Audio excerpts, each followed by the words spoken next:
నమస్తే, welcome to yo-yo TV. ఆంధ్రప్రదేశ్లో, తెలంగాణ రాష్ట్రంలో రాజకీయాల విషయంలో అనేక రకాలైనటువంటి ఇష్యూస్ మనం చూస్తూ ఉన్నాం. చంద్రబాబు నాయుడు గారు దావోస్ వెళ్ళి రావడం, అక్కడ దావోస్ నుంచి పెద్దగా పెట్టుబడులు ఏమి తీసుకురాలేకపోవడం, అది ఏంటి, దాని పూర్వపురాలు ఏంటి, అసలు ఎందుకు అలా జరిగింది అనే దాని మీద రకరకాల చర్చలు వస్తూ ఉన్నాయి. వైసీపీ దాని గురించి స్పందించింది. అదేవిధంగా చంద్రబాబు నాయుడు గారు ఏదైతే సూపర్ సిక్స్ విషయంలో కుండ బద్దలు కొట్టినట్టుగా చెప్పారు, ఇప్పుడప్పుడే ఈ అమలు అయ్యే అవకాశం లేదు, ఇవ్వలేం అన్నట్టుగా చెప్పడం జరిగిందంటూ కూడా అనేక రకాలైనటువంటి వార్తా కథనాలు సోషల్ మీడియాలో, అదేవిధంగా శాటిలైట్ ఛానల్, అనేక రకాల మీడియా మాధ్యమాల్లో కూడా వస్తున్నటువంటి పరిస్థితి. అలాగే తెలంగాణ రాష్ట్రంలో కూడా రేవంత్ రెడ్డి గారి యొక్క 4 పథకాల విషయంలో కూడా ఏదైతే మొన్న జనవరి 26వ తారీఖున ఆయన చాలా ప్రతిష్టాత్మకంగా రిలీజ్ చేయడం జరిగింది. రైతు భరోసా, అలాగే ఇందిరమ్మ ఆత్మీయ భరోసా, రేషన్ కార్డులు అండ్ ఇందిరమ్మ ఇళ్ళు, ఈ 4 పథకాలు కూడా రిలీజ్ చేయడం జరిగింది. అదేవిధంగా త్వరలో మహిళలకి ఇస్తానన్నటువంటి 2500 రూపాయలు కూడా రిలీజ్ చేస్తామని చెప్పి మాట్లాడడం జరిగింది. ఇక ముఖ్యంగా చూసుకుంటే పద్మశ్రీ అవార్డుల విషయంలో చాలా రచ్చ నడుస్తుంది తెలంగాణ రాష్ట్రంలో. సో ఒక వర్గానికంటే అనుకూలమైనటువంటి వాళ్ళకి ఇచ్చుకున్నారు, వేరే వేరే వాళ్ళకి ఇవ్వలేదు అనేది కొంత వాదన నడుస్తూ ఉంది. సో ఇలాంటి ఇష్యూస్ చాలా ఉన్నాయి కాబట్టి ఎన్నిటి మీద మనం విశ్లేషణ చేద్దాం. మనతో పాటు నారసింహుడి బిడ్డ, అదేవిధంగా భగవత్ సేవకులు డాక్టర్ రాఘవ శర్మ గారు ఉన్నారు. గురూజీ, మరి ఆ గురూజీని అడుగుదాం. ఎందుకంటే పొలిటికల్గానే కాదు, ఆయన అనేక రకాలుగా ప్రతి ఇష్యూ మీద కానీ, ఇటు హిందూ సాంప్రదాయాల మీద జరుగుతున్నటువంటి, హిందూ దేవాలయాల మీద జరుగుతున్నటువంటి దాడుల విషయంలో కావచ్చు, అదేవిధంగా ఏదైనా కానీ మొత్తం సనాతన ధర్మం గురించి కూడా ఆయన చాలా గొప్పగా అధ్యయనం చేయడమే కాదు, రాజకీయాల గురించి కూడా అద్భుతంగా ప్రతి ఇష్యూ మీద కూడా ఆయన మాట్లాడడం జరుగుతూ ఉంది. సో వీటి మీద మరి ఇప్పుడు వస్తున్నటువంటి చర్చకు వస్తున్నటువంటి ఇష్యూస్ మీద మరి గురూజీ గారి యొక్క అభిప్రాయం ఏంటో వారి మాటలోనే తెలుసుకుందాం. గురూజీ నమస్కారం. శుభాశీస్సులు అన్న. గురూజీ, చాలా రోజుల తర్వాత కలుసుకున్నాం మళ్ళీ మనం. అంతా ఒక 20 రోజులు అయింది. మీ మాధ్యమాల ద్వారా చాలా మంది నన్ను కలవాలనుకోవటం, నాతో మాట్లాడాలనుకోవటం జరుగుతుంది. అవును అవును, నాకే ఫోన్స్ వస్తున్నాయి మీ నెంబర్ కావాలని. సో వారందరికీ సేవ చేసే క్రమంలో బిజీ ఉన్నాను, కానీ అంతకన్నా పెద్ద ఓడబొడిచే పనులు ఏం లేవు ఇక్కడ. నేను చేసి చచ్చేది కూడా ఏం లేదు. 10 మందికి సేవ చేస్తూ కొంచెం బిజీగా ఉన్నాను.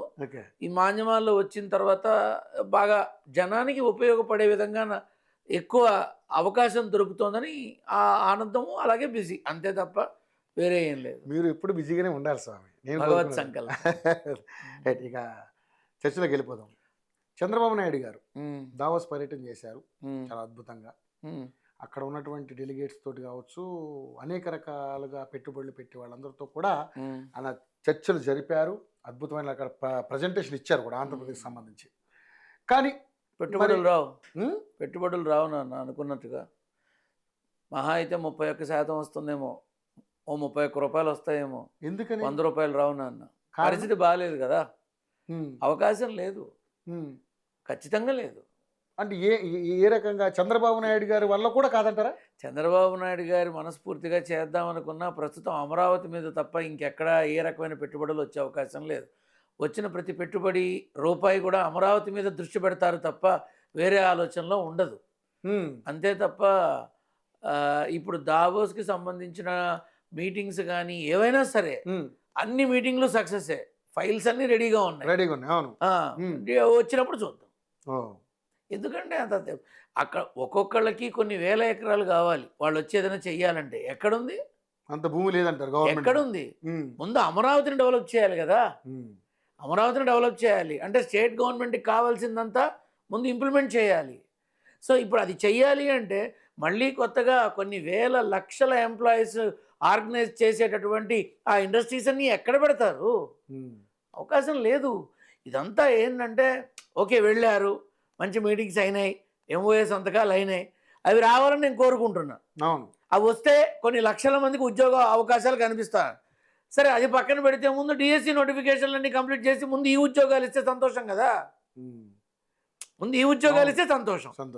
సో పెట్టుబడులు పెట్టించి ఇక్కడికి వచ్చి ఇండస్ట్రీలు పెట్టి అందులో ఉద్యోగాలు ఇచ్చే లోపల ఇక్కడ అర్హులైనటువంటి వారికి, అది 10th అయినా, ఇంటర్ అయినా, గ్రాడ్యుయేట్ అయినా, ఎవరైనా సరే డిఎస్సి నోటిఫికేషన్ కానీ, గ్రూప్స్ కానీ, తర్వాత బిఎడ్ కానీ ఇట్లా అనేక రంగాల్లో గవర్నమెంట్ ఉద్యోగాలు ఏవైతే ఖాళీగా ఉన్నాయో ముందు అవి పూర్తి చేయాలి వీళ్ళు. ఓకే. దావోస్కి వెళ్ళి పెట్టుబడుల కోసం అడగడం కన్నా ఇక్కడ తొందరగా నిరుద్యోగ యువత ఎవరైతే ఉన్నారో వీళ్ళందరి కోసం ముందు వీటిని పూర్తి చేస్తే చాలా బాగుంటుందని నా అభిప్రాయం. దావోస్ దేవుంది నాన్న, వెళ్తారు 10,000 లక్షల కోట్ల పెట్టుబడికి శ్రీకారం, వర్చువల్ ఓపెనింగ్, ఎవరింట్లో వాళ్ళు ఉంటారు, టీవీలో చూసుకుంటారు, ఇంతకుమించి ఏముంటుంది? ఏమీ లేదు. ఇక్కడ ఉన్న నిరుద్యోగ యువతకి ముందు ఉద్యోగ అవకాశాలు కల్పించి గవర్నమెంట్ ఉద్యోగాలు ఏవైతే ఖాళీగా ఉన్నాయో వాటన్నిటినీ ముందు పూర్తి చేసి అందరినీ ఆ ఇప్పుడు 10 లక్షల మంది కేవలం 80,000 ఉద్యోగాలకి పోటీ పడుతున్నారు. ఈ 80,000 ముందు పూర్తి చేయాలిగా ఇక్కడ. అంటే మిగతా వాళ్ళందరినీ అప్పుడు కొత్తగా వచ్చే వాటికి రికమెండ్ చేయొచ్చు, పెట్టుబడులు పెట్టి కంపెనీలు వస్తే వాటికి రికమెండ్ చేయొచ్చు. ముందు ఇక్కడ ఏడిస్తే మనం తర్వాత అక్కడ నవ్వచ్చు. అక్కడ అది లేదు, ఇక్కడ ఇది లేదు. ఎందుకు దీని గురించి అక్కర్లేని ఆలోచన? కానీ చంద్రబాబు నాయుడు లాంటి ఎక్స్పీరియన్స్ క్యాండిడేట్, ఒక మంచి అడ్మినిస్ట్రేటర్గా ఉండేటటువంటి ఒక మంచి పరిణితి చెందినటువంటి రాజకీయ నాయకుడు ఈరోజు దావోస్ వెళ్ళి ఉత్త చేతులతో రావడం అనేది చాలా మంది జీర్ణించుకోలేకపోతున్నారు. కావకపోతే దీని మీద మనం ఆలోచన చేయాల్సిందంటే, గతంలో జగన్మోహన్ రెడ్డి చేసిన ఆ పెంట వల్లనే ఈరోజు ఎవరు కూడా పెట్టుబడులు పెట్టడానికి రాలేకపోతున్నారు. ఆ కాన్ఫిడెన్స్ వాళ్ళలో లేదు అనేది. జగన్మోహన్ రెడ్డి పెంటే, ఈయన బంగారం అంటున్నావుగా, మరి రావాలిగా. ఇప్పుడు జగన్మోహన్ రెడ్డిని తప్పు పట్టారు అంటే ఆయన చేసిన పెంట వల్ల రాలేకపోతున్నారు అంటున్నారు. ఇప్పుడు ఆయన చేసిన పెంట వల్ల రాలేదు. ఈయన మంచి ఆయనే కదా, హైటెక్ సిటీ కట్టిన ఆయనే కదా, ఐటీ డెవలప్ చేసిన ఆయనే కదా, తిరుపతిలో కార్బన్ సెల్ కంపెనీ పెట్టిన ఆయనే కదా, అద్భుతమైనటువంటి సాంకేతిక విజ్ఞాన పరిజ్ఞాన జ్ఞాన సముపార్జన తీసుకొచ్చి అందరికీ ఐటీ అవకాశాలు ఇచ్చి బిల్ గేట్స్ని తీసుకొచ్చి కూర్చోబెట్టిన మనిషే కదా. ఎందుకు రాలా? ఆయన చెడ్డవాడేనయ్యా, జగన్మోహన్ రెడ్డి చెడ్డవాడే కాసేపు అనుకుందాం. ఆయన చేయలేదు, చేయించలేదు, ఏమీ అవకాశాలు ఇవ్వలేదు, ఓకే రైట్. ఈయన మంచివాడేగా, ఈయన్ని చూసి ఇవ్వచ్చుగా, ఎందుకు ఇవ్వలా? అక్కడ జరిగిన సభ ఏదో విజయవాడలోనో వైజాగ్లోనో పెట్టుకొని చప్పట్లు కొట్టుకొని ఆహా ఓహో అంటే అయిపోయేది. దీనికోసం దావూస్ దాకా ఎందుకు? నా బొందా రూపాయలు ఖర్చు దేనికి? దావూస్ దాకా దేనికి? అక్కడ జరిగిన సభ, సన్మాన సభ, సత్కార సభ ఏదైతే ఉందో అవన్నీ కూడా వైజాగ్ విజయవాడ జరిగితే కనీసం కమర్షియల్గా 4 డబ్బులు వచ్చేవి అందరికీ. అక్కడికి వెళ్ళి నువ్వు కాదు, యావత్ రాష్ట్రం అన్ని వైపులా తెలుగువాడున్న ప్రతివాడు అంటున్నారు దావోస్ మీటింగ్ సంతకాల వరకే పరిమితం, పెట్టుబడులు లేవు, అవకాశం లేవు అని అంటున్నారు. అటువంటిప్పుడు అక్కడి దాకా ఎందుకు వెళ్ళటం? మరి పెట్టుబడులను ఆకర్షించేది అక్కడే కదా. ఎందుకు హైదరాబాద్లో ఉన్నప్పుడు ఇన్వైట్ చేయలేదా? హైదరాబాద్లో ఉండి బిల్ గేట్స్ అంతటి మహానుభావుల్ని పిలిచి ఇక్కడ కూర్చోబెట్టి మాట్లాడి ఇక్కడికి ఇన్వైట్ చేసి ఇక్కడ ఇండస్ట్రీస్ని పెట్టించలేదా? ఏపీ కానీ తెలంగాణ, అప్పుడు ఏపీ మొత్తం ఒకటే. ఇప్పుడు అన్నదమ్ములు విడిపోయారు కానీ అప్పుడు పెట్టించారుగా, మరి ఇప్పుడు ఎందుకు రాలా? ఎంతసేపు ఇంకొకళ్ళకి మీద తోసేసి మనం చేతులు దులుపుకున్నాము అనే ఆలోచన ఉన్నంతకాలం ఇలానే ఉంటాం. మరి ఏంటి సార్, మరి భవిష్యత్తు ఏంటి? ఆంధ్రప్రదేశ్ భవిష్యత్తు? ఆంధ్రప్రదేశ్ భవిష్యత్తు ఏముంది? మళ్ళీ ఎన్నికలు వస్తున్నాయిగా. ఆ ఎన్నికలు అప్పుడు వచ్చినప్పుడు నేను గుర్తుంటే అడగండి చెప్తా. ఇప్పుడు ఏవైతే వీళ్ళు హామీలు ఇచ్చారో, ఏది ప్రస్తుత ఆంధ్రప్రదేశ్ ప్రభుత్వం, కూటమి ప్రభుత్వం ఏవైతే హామీలు ఇచ్చారో 100కి 100% చెయ్యలేరు, 100కి 100% జరిగే అవకాశం లేదు. అందుకు 2 కారణాలు. ఒకటి, ఈరోజు పరమ భయంకరమైన ఆర్థిక మాంద్యం ఏర్పడింది ఆంధ్రప్రదేశ్లో, ఖచ్చితంగా చెప్తున్నా. ఇంకొక కారణం ఏంటంటే కర్మ గుడిచేది అయితే 2027లో ఎన్నికలు వస్తాయి. అప్పుడేం చేయగలరా వీళ్ళు? 2027 లోపల వీళ్ళు ఇచ్చిన ప్రతి హామీని తీసుకొచ్చి పెట్టాలి అంటే ఎన్ని లక్షల కోట్లు కావాలి? అది జరగదు. ఇవి లేవు, జరగదు. అది ఇది జరుగుతుంది అని కూడా దానంత మూర్ఖత్వం ఇంకొకటి లేదు. కానీ చంద్రబాబు నాయుడు గారు కూడా జరగదనే చెప్తున్నారు. ఆయనే చెప్పాడు, ఇక నేను చెప్పి తెచ్చేదే ఉంది. జరిగే ప్రజల యాక్షన్ అంటే రియాక్షన్ ఎలా ఉంటుందని. ఇది మరీ బాగుంది. నేను దానిమ్మకాయ కొనుక్కున్నాను, పళ్ళు ఉంటాయని ఇంటికి తెచ్చుకున్నాను, చీల్చాను, సగానికి సగం చచ్చిపోయింది, ఇంకో 4 సగంలో 4 ఉన్నాయి. అప్పుడు ఏం చేస్తా? పాడైపోయింది తీసేస్తాడు ఒకడు, మిగతా దాన్ని తింటాడు.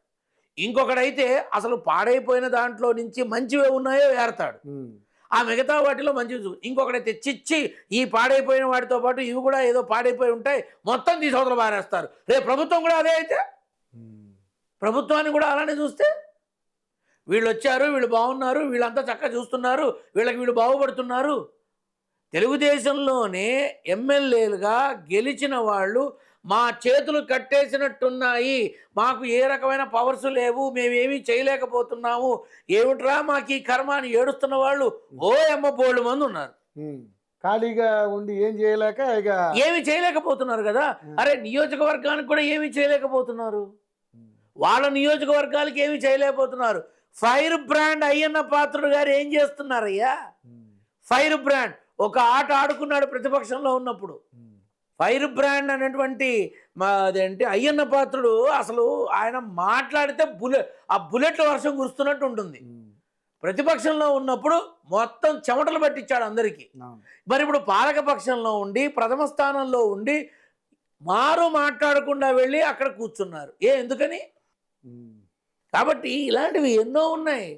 నేను ఒకటి ఫండ్స్ లేవు, వీళ్ళు హామీలు 100కు 100% చెయ్యలేరు, చెయ్యడానికి ఆస్కారం లేదు. ఇప్పుడు నువ్వు అంటున్నావు చంద్రబాబు గారే చెప్పారని, ఇక నేను చెప్పి తెచ్చేదే ఉంది. రెండోది ఏంటంటే 2027 మార్చి తర్వాత ఎన్నికలు వస్తే ఆ లోపల వీళ్ళు చేయగలరా? మళ్ళీ ప్రభుత్వం వచ్చే అవకాశం ఉంటుందా? అంటే కష్టం చేయలేం కదా. అంటే మళ్ళీ ప్రభుత్వం వచ్చే అవకాశం ఉంటుందా? తెలియదు. అప్పుడు చెప్తా. సో మళ్ళీ ఎవరికి అవకాశం ఉంటుంది? జగన్మోహన్ రెడ్డికి అవకాశం ఉంటుంది. ఎవరు? జగన్మోహన్ రెడ్డి. ఎన్నికల ఎలక్షన్ డేట్ ఎప్పుడైతే నోటిఫికేషన్ వస్తుందో ఆ రోజు ఈ నారసింహుడి బిడ్డ సీతమ్మ కొడుకు భగవత్ సేవకుడు గుర్తుంటే రా, మొన్న చెప్పినట్టే చెప్తా. రైట్. సరే, మొన్న దావోస్ వెళ్ళినప్పుడు భరత్ మంత్రి గారు, మా ముఖ్యమంత్రి లోకేష్ గారు అనే అంశం చాలా పెద్ద ఇష్యూ అయింది. అంటే ఎక్కడికి వెళ్ళి మాట్లాడాల్సిన అవసరం ఏంటనేది. నాన్న టీజీ భరత్ చిన్న పిల్లవాడు నాన్న, అనుభవం లేని మనిషి నాన్న. ఇప్పుడు ఒక ఎమ్మెల్యేగా ఏమన్నా ఒక టర్మ్ చేశాడా? లేదు. చిన్న పిల్లవాడు నాన్న, చిన్న పిల్లవాడు. టీజీ భరత్ అనేవాడు the back bone is TG Venkatesh. TG Venkatesh యొక్క కుమారరత్నం కాబట్టి టికెట్, కుమారరత్నం కాబట్టి ఎమ్మెల్యే, కుమారరత్నం కాబట్టి మినిస్టరు. అంతకుమించి ఏముడి తెచ్చింది అక్కడ? ఆ పరిశ్రమల శాఖలకి అనుభవజ్ఞులైనటువంటి 4-5 దఫాలుగా ఎమ్మెల్యే అయినటువంటి వాళ్ళు లేరా? చాలా మంది ఉన్నారు కదా. కాబట్టి ఏంటంటే కొన్ని ఈ రాజకీయ చదరంగంలో కొన్ని తప్పదు, యాక్సెప్ట్ చేయాల్సిందే. కాబట్టి యాక్సెప్ట్ చేశారు. ఆడు చిన్న పిల్లవాడు నాన్న టీజీ భరత్. కాకపోతే ఏంటంటే ఆ బ్లడ్ గ్రూప్ ఒకటి, లోకేష్ అయినా మన భరత్ అయినా. ఇప్పుడు అందరి ముందు భరత్ గారు మినిస్టర్ గారు అని పిలుచుకుంటారు, లోపలికి వెళ్ళాక బాబా అని పిలుచుకుంటారు. ఏముంది? ఇప్పుడు సీఎం గారు అని అంటాడు లోకేష్, ఇంట్లో కూడా సీఎం అంటాడా, డాడీ అంటాడు. ఇది అందరికీ తెలుసు, కానీ మాట్లాడరు. అదంతే. నేను మాట్లాడతా, ఎందులో ముందు అడుగును కదా, అందుకనే మాట్లాడతాను. నాకేం భయం? ఆయన టీజీ వెంకటేష్ గారనే ఒక విగ్రహం ఉంది అక్కడ, ఆ విగ్రహం యొక్క నీడ ఇక్కడ పడుతుంది కాబట్టి ఇది వెలుగుతుంది, అంతే. ఇప్పుడు తను అక్కడ లోకేష్ ని చమురు పోసేంత వరకు ఖచ్చితంగా లోకేష్ ని అంత హైలైట్ చేయడంలో తప్పేం లేదు. అక్కడ లోకేషే ఉన్నాడు, ఇంకోళ్ళు ఉంటే బాగుండేది. కానీ అక్కడికి వెళ్ళి మాట్లాడడం ఎందుకు? అయ్యేదో నానా. ఇప్పుడు ఈ దావోస్ పర్యటన అనేది వైజాగ్లోనో లేకపోతే ఇంకెక్కడో బ్రహ్మాండమైన ప్లేస్లోనో పెట్టుంటే బాగుండేది. కనీసం ఆ చుట్టుపక్కల వాళ్ళ వ్యాపారాలందరికీ కూడా, హోటల్స్ వాళ్ళందరికీ కూడా అబ్బో లక్షల కొద్ది మంచి రెవెన్యూ వచ్చేది. వాళ్ళు ఏదో పాపం మాట్లాడాడు దాని. ఇప్పుడు నేను అనుకుంటా, ఇప్పుడు నీ పేరేమిటి? రవి ఒక పెద్ద శాటిలైట్ ఛానల్కి చైర్మన్ అయిపోవాలి అనుకుంటా, తప్పేముంది? అలాగే భరత్ కూడా అనుకున్నాడు, తప్పేముంది? అభిప్రాయం అది ఎవరి అభిప్రాయం. కానీ ఆ అభిప్రాయాన్ని కూడా వ్యక్తం చేసే సమయం, సందర్భం, ఆ ప్లేసు అనేది ఒకటి ఉంటుంది కదా అనేది. నేను శభాష్ అనిపించుకోవాలి నీతో. అబ్బో రవి అద్భుతం, రవి చింపేశాడు, నరికేశాడు, పొడి చేశాడు, కుట్టేశాడు, అల్లేశాడని 10 మాటలు చెప్తా. అప్పుడు ఆహా నా గురించి ఎంత బాగా చెప్తున్నాడు రవి అదే అని అనుకుంటావు. ఇంతేగా. సభలో కూర్చున్న వాళ్ళ గురించి గొప్పగా మాట్లాడకపోతే ఎందుకు పిలుస్తారు? మాట్లాడాలి. అక్కడికి వెళ్ళిన సందర్భం వేరు కదా గురుజీ. అట్లా ఇప్పుడు ఓ మాట చెప్పనా, రాజకీయంలో స్థలం ఏదైనా ప్రాంతం ఏదైనా దేశం ఏదైనా సభలో కూర్చున్న వాళ్ళని ఒకళ్ళనొకళ్ళు పొగుడుకోకపోతే చీటీ చినిగిపోతుంది. ఇది రాసుకోను, అంతే, నిజమే, ఇదంతే. కామన్. నేనైతే ఒకటే, టీజీ భరత్ అనే చిన్న పిల్లవాడు చక్కగా మంచిగా అప్పుడే విరిసిన పుష్పం. ఆ పుష్పం అది అంతే తప్ప ఏం తెలియదు కదా. చంద్రబాబు నాయుడు ద్వారా తెలుసుకోవటం, అధికారులు ఐఏఎస్ అధికారులు, అరే నాన్న ఒక మాట చెప్పనా, పక్కన ఉండే ఐఏఎస్ ఆఫీసర్లు లేకపోతే ఒక్క మినిస్టర్ పని చేయలేడు. అడ్మినిస్ట్రేషన్ అంతా వాళ్ళ దగ్గర ఉంటుంది. ఒక్క మినిస్టర్ పని చేయలేడు పక్కన ఐఏఎస్ ఐపీఎస్ ఆఫీసర్ లేకపోతే. ఇది అందరికీ తెలుసు. ఎంతమంది మాట్లాడతారు, ఎంతమంది మాట్లాడతారు. కాబట్టి ఏంటంటే we have to accept it. ఆ విగ్రహాన్ని చూసి నిగ్రహించుకొని ఈ మూర్తి భవించిన మనిషిని గౌరవించాలి, అంతే. ముఖ్యంగా అంటే సరే ఓకే, ఇప్పుడు ఉన్నటువంటి ఆర్థిక లోటుపాట్లను సవరించుకుంటూ ముందుకు వెళ్తుంది, కానీ బట్ హామీలు అయితే నెరవేర్చలేరు నాన్న, క్లియర్ చెప్పేస్తున్నారు. ఇప్పుడు చంద్రబాబు నాయుడు గారు స్టీల్ ప్లాంట్కి ఇచ్చిన ఫండ్ని నేను డైవర్ట్ చేయను అన్నాడు, ఇంకో దానికి ఇచ్చిన ఫండ్ని నేను డైవర్ట్ చేయను అన్నాడు. మరి వీటి సంగతి ఏంటంటే డబ్బులు లేవు అన్నారు. నేను చెప్పడం ఏంటి, సాక్షాత్తు రాష్ట్ర ముఖ్యమంత్రి నేను చెయ్యలేను అని అన్నాడు. ఇదే మాట మొన్న డిస్కషన్ వస్తే మా జగన్ నేను అయ్యో కనీసం మాకన్నా చేశాడు అని అన్నాడు. అంటే మీరు ఒకటే అన్నాడు, ఇంకోటి అడిగాడు. అవన్నీ మాకు అనవసరం, మా జగన్ మాకు చేశాడు అని అన్నాడు. మా బాబు గారు మాకు చేశాడని ఒకడు అన్నాడు. ఎవడి బాసు వాడికి చేస్తాడు, అంతేగా. ఇక ముఖ్యంగా చూసుకుంటే జగన్మోహన్ రెడ్డి పరిస్థితి ఏ విధంగా ఉంది, అసలు ఓడిపోవడానికి గల కారణాలు ఏమన్నా, అంటే ఇది అయిపోయిన కథే కానీ అసలు నిజంగా ఇప్పుడు జగన్మోహన్ రెడ్డి ఓడిపోవడానికి ఈవీఎంలు ట్యాంపరింగ్ చేశారనేది ఒక అది కోర్టుకి కేసు కూడా నడుస్తూ ఉంది, ఆ ఇష్యూ నడుస్తూ ఉంది, ఇంకా బయటపడుతుంది. అది కూడా ఒక టైంలో బయటపడుతుంది. జగన్మోహన్ రెడ్డి సమయం బాగున్నప్పుడు నిలబడతాడు అని చెప్పాను, అన్నట్టుగా నిలబడ్డాడు. ఓడిపోవడానికి గల కారణాలు రెండు రకాలుగా, అంటే మామూలు మనుష్య పరంగా అయితే ఎవరిని అందుబాటులోకి రానివ్వలేదు, ఎవరిని దగ్గర రానివ్వలేదు, ఇంక్లూడింగ్ ఎమ్మెల్యేస్తో సహా. ఏ ఒక్కరికి కూడా ఏ ఒక్కరికి కూడా అందుబాటులో లేకుండా అయిపోవడంతోనే తనకి తానే కూర్చున్న కొమ్మ నరుక్కున్నారు అని ఇదొక మాట మాట్లాడతారు. యోగం లేనప్పుడు అందరి మాట విన్నా కూడా ఒకటే, యోగం లేనప్పుడు అందరి మాట విన్నా ఒకటే కదా, అంతే కదా. విన్నా ఒకటి, వినకపోయినా అంతే, అది లేదు, అంతే అయిపోయింది. కాకపోతే ఇక లేదు, ఇక భూస్థాపితం, ఇక రాడు, ఇక ఉండడు, ఇది పొరపాటు. కానీ అదే నడుస్తుంది ఇప్పుడు. అది పొరపాటు, అది ఖచ్చితంగా చెప్తున్న పొరపాటు. మిశ్రమ ఫలితాలు చూస్తారు ఆంధ్రాలో రానున్న రోజుల్లో. అర్థం కాదు ఎవరు ఎంతమంది జంపింగ్ జపాకులు అవుతారు, ఎవరు ఎటువైపు తిరుగుతారు, ఎవరు ఎటువైపు పోతారు, ఎవరికి అర్థం కాదు. కానీ ముఖ్యంగా చూసుకుంటే మరి ఆయన పార్టీలో రెండో వ్యక్తిగా ఆయన అంటే జగన్మోహన్ రెడ్డి రైట్ హ్యాండ్గా ఉన్నటువంటి విజయసాయి రెడ్డి మరి ఈరోజు అంటే రాజకీయాలకు దూరంగా ఉన్నారు, నేనని పదవికి రాజీనామా చేశారు. ఏం నష్టం జగన్మోహన్ రెడ్డికి? నష్టం ఏం లేదంటారా? ఏముంది నష్టం? ఆయనతో పాటు ఇంకో నలుగురు పోయే అవకాశం ఉందంటున్నారు. మొత్తం అంతా పోయినా ఆయనకేం నష్టం? మొత్తం అంతా పోయినా ఆయనకేం నష్టం? నాకైతే జగన్మోహన్ రెడ్డిని చూస్తుంటే లీడర్ సినిమా గుర్తొస్తోంది. అందరూ కలిసి వాడిని పదవి దించేదాకా వదిలిపెట్టలేదు. వాడు దిగిపోయిన తర్వాత చెప్పులు కుట్టేవాడిని, రిక్షా తొక్కేవాడిని, బట్టలు ఉతికేవాడిని, వీళ్ళని తీసుకొచ్చి ఎమ్మెల్యేలని చేసి గవర్నమెంట్ పెట్టాడు. రేపు జగన్మోహన్ రెడ్డి అదే చేస్తాడేమో, ఎవడికి తెలుసు? నువ్వు కూడా కనపడు, నీకు కూడా ఏమైనా టికెట్ ఇస్తాడేమో. దాన్నే ఉంది. యోగం బాగుందనుకో నాన్న, మురుక్కుంటలో ఉన్నా, మూసీ నదిలో ఉన్నా వచ్చి సింహాసనం మీద కూర్చుంటారు, అదంతే. కాబట్టి we cannot decide any one, ఎవ్వరూ నిర్ణయించలేరు. నేను ఇప్పుడు బీఆర్ఎస్కి సంబంధించినటువంటి ఆ అభిమానులు కొంతమంది నా దగ్గరకు వస్తే నాతో నేను లక్షలు అక్కడ పెట్టి ఏదో ఒకటి చేయండి, మా బాస్ రావాలి. అరే ఏం చేసినా రాదురా నాయన, అక్కడ యోగం లేదు అంటే కొంతమంది సీరియస్ అయ్యారు, కొంతమంది ఇదయ్యారు. అరే నేను చెయ్యను, నాకు వద్దు, నువ్వు ఎన్ని లక్షలు కాదు ఏం తెచ్చినా అవి చేయటం అనేది మోసం చేసినట్టు. నేను అలా చెయ్యను, వద్దు, వేస్ట్ అని చెప్పా. వీళ్ళు వెళ్ళి వేరే వాళ్ళతో చేయించారు, మళ్ళీ నా దగ్గరకు వచ్చారు.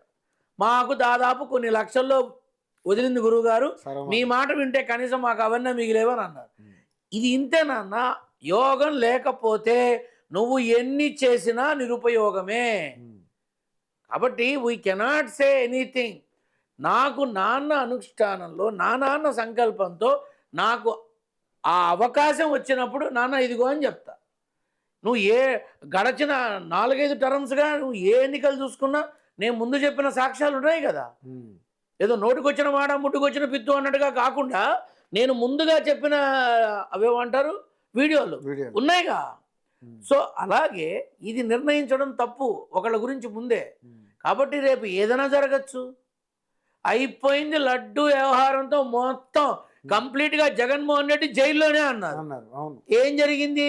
జడ్జి మూసుకొని వాడి పని వాడు చేయండి అని అన్నారు, అంతే. ఇంతకుమించి ఏముంది? లడ్డు వ్యవహారంలో ఏం తేల్చలేకపోయారు. భగవంతుడు అన్న అక్కడ ఉన్నది, ఇదేమన్నా సినిమానా? కాబట్టి ఇప్పుడు కొంతమంది ఇప్పుడు నన్ను జగన్ అభిమానం అనుకుంటారు. నేను ఎవరికి అభిమాని కాదు, నారసింహుడికి తప్ప. ఉన్నది మాట్లాడడం నా నైజం. నాకున్న మాయరోగం ఏంటంటే అవతల వాడు ఎవడనేది నాకు అనవసరం, నిజం మాట్లాడతా. అందుకు ఇష్టమైతేనే నా ముందు కూర్చోవాలి. తిట్టుకున్నా సరే నీకు రాదు అంటే రాదంతే. ఎందుకు రాదు అంటే అది నీ కర్మ, నేనేం చేస్తా. కానీ జగన్మోహన్ రెడ్డి విధి విధానాలు చూస్తే ఏ మార్పు ఎందుకు రాకూడదు? అలా కాదు, మామూలుగా 3 రాజధానులని 3 ముక్కలాటాడి మొత్తం పెంట చేశాడు అనేది అప్పుడు చాలా మంది మాట్లాడినారు. దానికి జగన్మోహన్ రెడ్డిని మాత్రం కేంద్ర బిందువు ఎందుకు చేయాలి? మూడు రాజధానులు జగన్మోహన్ రెడ్డిని 3 రాజధానుల కాన్సెప్ట్ అయిందే కదా. అవును, ఆయనే చేశాడు, ఇది ఆయన తెలివే అని అంటానికి మనం ఏమన్నా పక్కన ఉన్నావా? 3 రాజధానులు ఆయన పెట్టిన ప్రతిపాదన. అత్తగారు కోడలు ఎందుకు తిడుతుంది? కోడలు ఎందుకు కొడుతుంది? కోడలు ఎందుకు విసుక్కుంటుంది? కోడలు ఎందుకు పని చెప్తుంది? ఇదిగో నీ కోడలు జాగ్రత్త, నీ చెప్పు చేతుల్లో పెట్టుకో లేకపోతే నువ్వు పోతావు అని పక్కనున్న కొప్పులు చెబితేనే అత్తగారు కోడల్ని తొక్కి పెడుతుంది. ఇది కూడా అంతే. కానీ హైలైట్ అయింది జగన్మోహన్ రెడ్డి కదా. తప్పదు కదా. ఇప్పుడు రాయలసీమలో మనం విలువ పెంచుకోవాలి కాబట్టి నువ్వు ఇది చెప్పే ఉండొచ్చుగా, కోర్టు చెప్పే ఉండొచ్చు కదా. ప్రతి ఒక్కళ్ళు కూడా వాళ్ళ స్వార్థం కోసం వాళ్ళ స్వలాభాల కోసం చేసిన పనే అది అని నేను అంటాను. జగన్మోహన్ రెడ్డి ఆలోచన ఇది అని చెప్పడానికి సాక్ష్యం ఉందా? పక్కన ఎవరన్నా ఉన్నారా? ఎవరు లేరు. ఇప్పుడు ఉన్న వాళ్ళంతా పారిపోయారు. ఎవరి లాభం వాళ్ళు చూసుకున్నారు, సొంత లాభం కొంత మానుకు అన్నారు, వెళ్ళిపోయారు. ఇప్పుడు కుటుంబ సభ్యులు ఆయనకి తోడు లేక, నమ్ముకున్న వాళ్ళు తోడు లేకపోతే ఏంటి ఆయన పరిస్థితి? ఏమవుతుంది? మీరు అన్నట్టుగా చెప్పులు కుట్టేవాళ్ళనో లేకపోతే వాళ్ళని ఏమన్నా జరగచ్చు.